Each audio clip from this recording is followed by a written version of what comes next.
चलो बच्चों, आज का पेपर शुरू करते हैं इंग्लिश का। ये जो मिड टर्म एग्जाम चल रहे हैं आपके 24-25 इंग्लिश, ये मॉर्निंग शिफ्ट का पेपर है।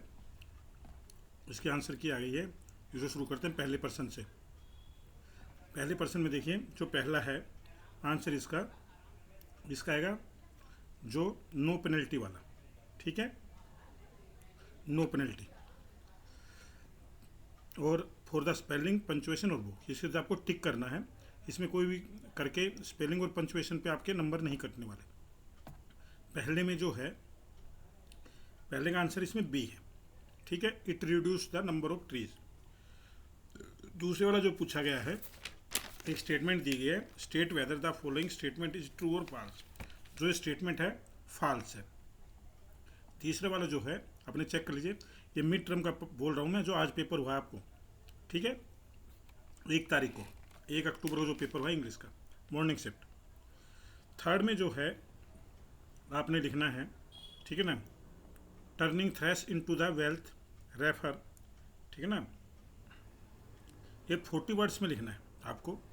तो economic and the environmental benefits derived from the recycling waste material. ठीक है, बाय प्रोसेसिंग डिस्कार्ड आइटम्स करके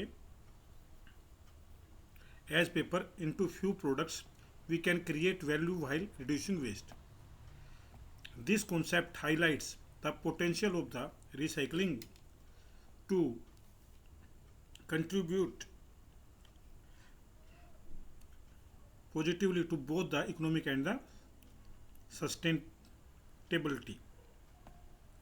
चौथी में जो आएगा इसका बर्निंग वेस्ट का दिया गया है। इसमें फाइंड द, इसका जो बर्निंग वेस्ट का मीनिंग आपको बताना है। ठीक है, तो इसका क्या आएगा, इंसिरेशन। ठीक है, फिर 5वां प्रश्न इसमें आपको 40 वर्ड्स में लिखना है आपको, जो दिया गया, discuss the role of education institute. जो एजुकेशनल स्कूल्स वगैरह हो गए, कोचिंग सेंटर के, उनके रोल क्या है, ये 40 वर्ड्स में। ठीक है, promoting for the recycling paper, तो वो क्या कर सकते हैं, ये 2 नंबर का आपका है।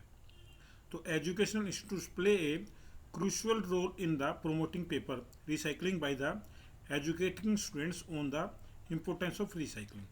अगर जो टीचर्स हैं आपके स्कूल्स में हैं, अगर आपको इसको बहुत ही अच्छा रोल निभा सकते हैं, अगर वो आपको पेपर का यूज़ बताए और रिसाइकिल का कैसे होगा और उनको कैसे वेस्ट ना करें।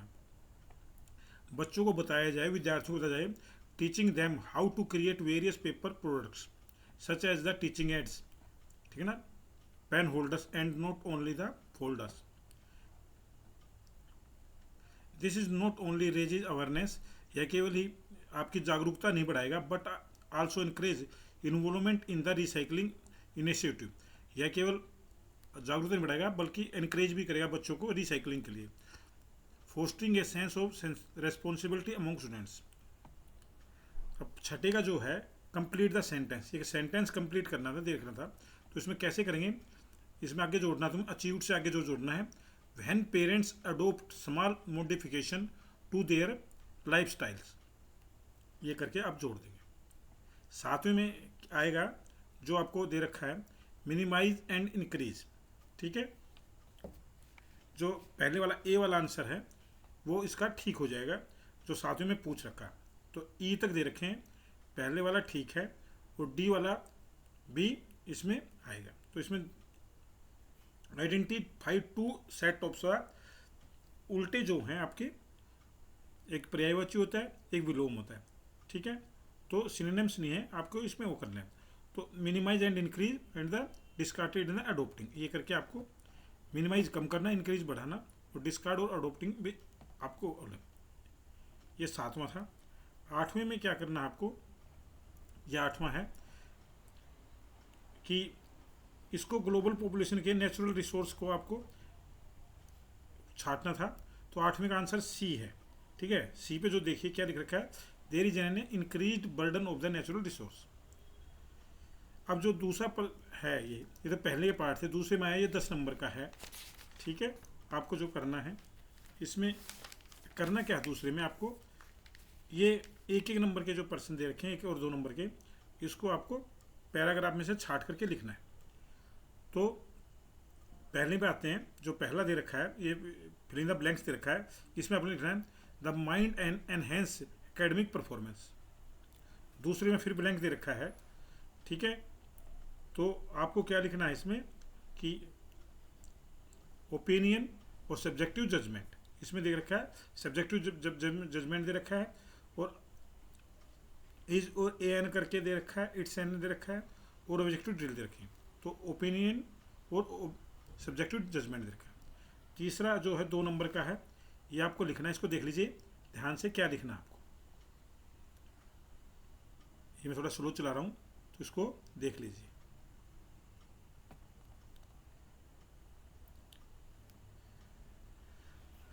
चौथा में जो आएगा, फोर्थ में इसी का जो है 1 नंबर का है, ये टेक्सास एलिमेंट्री स्कूल्स का केस स्टडी का दे रखा है। इसमें अगर पैरे से जाएंगे तो ये 60% है। कितना है? 60%। पाँचवें पाजिए, पाँचवें फिर 2 नंबर का है आपका, इसको आपको लिखना है 40 वर्ड्स में। ये 40 वर्ड्स में क्या लिखना था ये देख लीजिए। Fostering a cultural of reading improves vocabulary and the comprehension essential for the effective communications. As students encounter various writing styles and the viewpoints, they become better at the experience their ideas and the understanding others. छठा फिर 1 number का है, इसमें आपको छांटना था। ये B वाला आंसर ठीक है आपका, बी, छठे का बी। सातवें फिर कर रखा है आपको, ये लिखना था आपको, तो इम्पैथी इसका वर्ड आ जाएगा। 8वें पे आ जाइए, 8वां फिर 1 नंबर का है आपका, इसमें जो आंसर देंगे आप बी वाला देंगे, ठीक है, एकेडमिक परफॉर्मेंस। ये भी 1 नंबर आपका क्लियर हो जाएगा। ये देखिए ग्रामर का है, देखिए ग्रामर में आपको बहुत अच्छे राइटिंग स्किल्स और ग्रामर है। ये आपको क्या लिखेंगे क्या नहीं लिखेंगे ये देख लीजिए। आई एम जो पहला दे रखा था, कॉलम जो ब्लैंक्स दे रखा था, आई एम राइटिंग आ जाएगा, क्या आ जाएगा? आई एम राइटिंग, ठीक है। दूसरे में लिखना था आपको, जो इसमें गिव का एरर जो छाटना था गिव्स आएगा, ठीक है ना। दूसरे वाले में आपको गिव्स, जो ये एरर दे रखे हैं इसमें भर देंगे आप।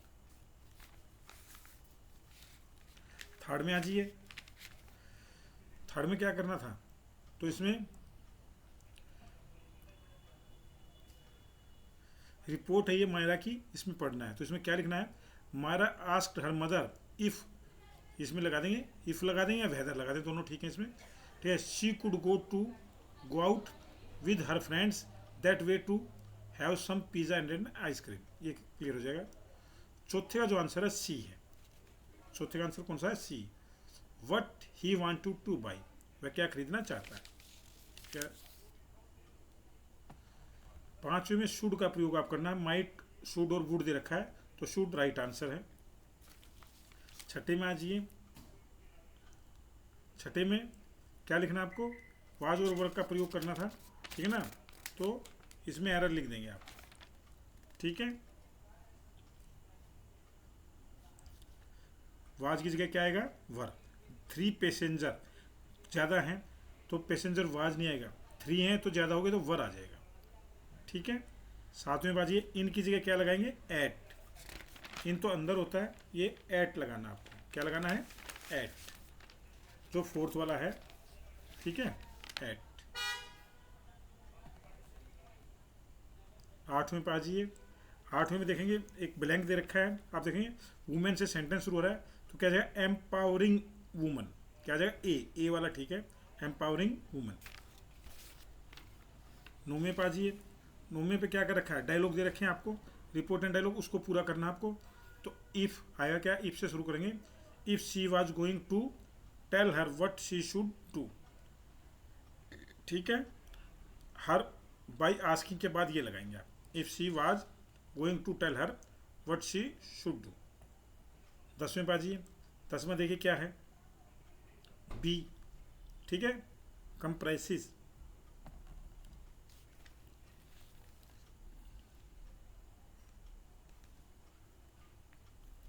अब इसके और 11वें पे क्या आएगा? Talking, habit of talking, B वाला, हैबिट ऑफ टॉकिंग। और 12वें में क्या आ जाएगा? एरर छाटना था आपको, लुक की जगह क्या करना आपको? I am look I am look नहीं, आई एम लुकिंग, एम के बाद फर्स्ट फॉर्म और आईएनजी आता है।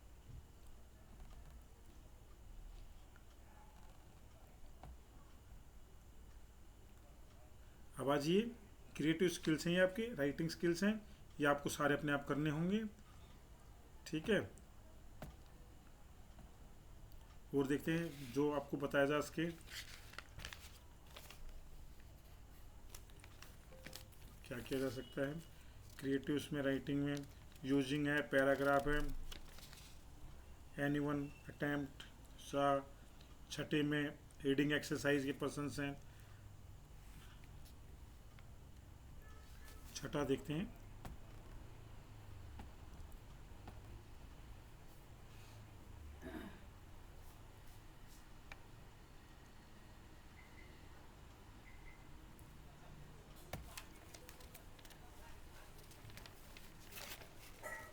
छठा देखिए, छठे का ए में क्या आएगा, छठे का ए का रखा हमने।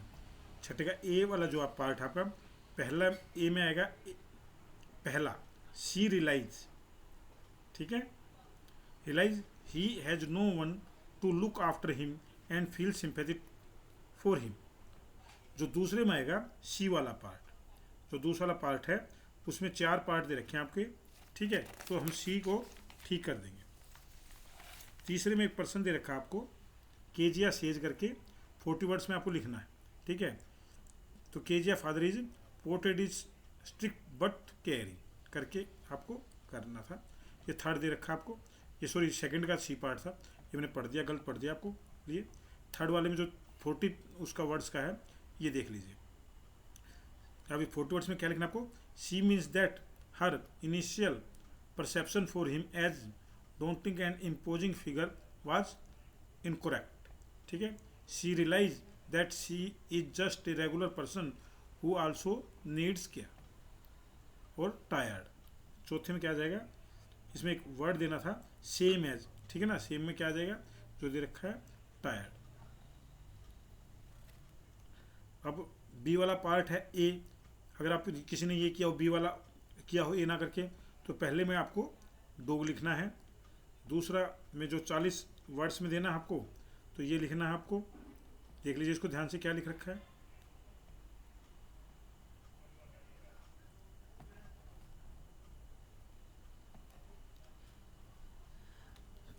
तीसरे में जो है आप देखेंगे तो इसको आएगा, इसमें पूछ रखा है टेकन अबैक का किससे एग्जैक्ट है।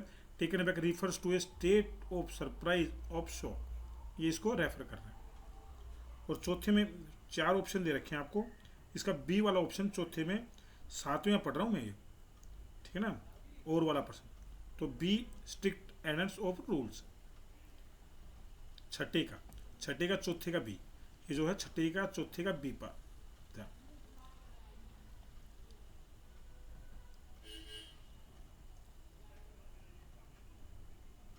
7वां देखिए, 7वां शुरू हो गया। 7वां 2 रखे हैं A and B to be attempt, कुछ भी कर सकते हैं आप, एनी वन करना है इसमें से, ए करिए या बी करिए। हम पहले ए को करते हैं। ए का जो पहले आएगा येलो वुड इज, ठीक है ना, मेटाफोर METAPHOR। और सेकंड में जो आएगा, ठीक है, ये बी वाला ठीक है, the speakers carefully examined one path. तीसरे में 40 वर्ड्स में लिखना है, ये देख लीजिए क्या लिखना है, मैंने थोड़ा स्लो कर दिया है, ध्यान से इसको देख लीजिए। ये बिल्कुल आंसर की सरकार द्वारा जारी की गई है, बिल्कुल एग्जैक्ट है ये, इसमें कोई चेंज पॉसिबल नहीं। चौथा जो है येलो वुड जो है फ्रेज है, सजेस्ट करना है इसको, सिटिंग इन द, तो क्या आएगा जो चौथे में है, a forest with yellow leaves indicating the autumn season. B पे आ जाइए, और वाले पे आ जाइए, अगर किसी ने बी कर रखा है तो, ठीक है। क्या स्पीकर के माइंड में जो पहला इसने पूछा है, रेन ड्रॉप्स इवोक में, the rain drops evoke a thousands dreams fancies and the recollections. दूसरे में 4% दिए गए हैं, ये 7वें का बी वाला ऑप्शन कर रहे हैं हम। सी का it creates and the hearts है। तीसरे वाले में फिर 40 वर्ड्स में है, देख लीजिए इसमें क्या लिखना है। 7वें का बी और वाला हम कर रहे हैं बी और, उसमें जो है चौथा ये है जो, देखिए इसमें ब्लैंक है, लिखना वन वर्ड के साथ फैब्रिक्स ऑफ द क्या है, मेमोरीज एंड द रिकलेक्शंस, इसको आप कर देंगे।